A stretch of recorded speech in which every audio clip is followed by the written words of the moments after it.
یه اشپینتای 906 داریم که میخوایم صندلیشو چرخشی بکنیم. 4 تا پیچ که این ریل ها رو میتونی این برو بگیری. 4 تا پیچ که این ریل ها رو سوار کرده باز میکنیم. 2 تای عقب رو باز کردم، صندلی رو دادم عقب. الان جلویی رو میتونید بگیرید به وسیله آچار و این پیچ. من اینا رو شروع کردم، در میاریم، صندلی رو بذاریمش کنار. خب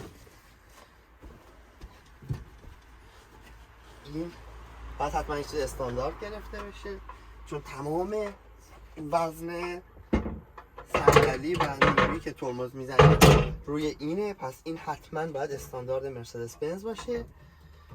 یکم گرونه ولی خب خوبه. 4 تا پیچ داریم ما. این 4 تا پیچ رو میبندیم و صندلی رو میذاریم روی این. 4 تا پیچ بعدی رو میبندیم. خب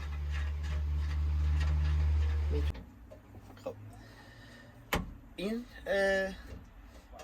متعلق به سمت راننده است، ولی ما به خاطر اینکه بتونیم اینور نصبش کنیم اینو جلو نذاشتیم، چون مرکز گردش میافتاد اینور و گیر میکرد به این.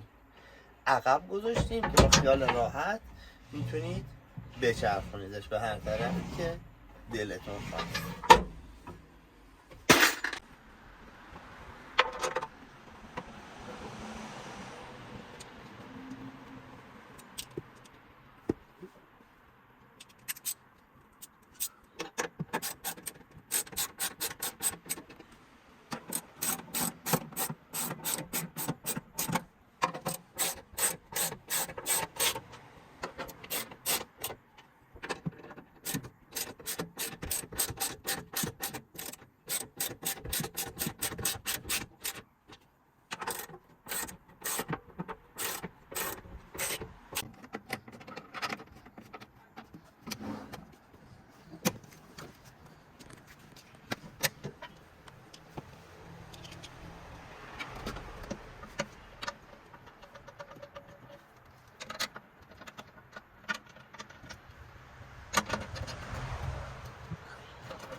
لطفا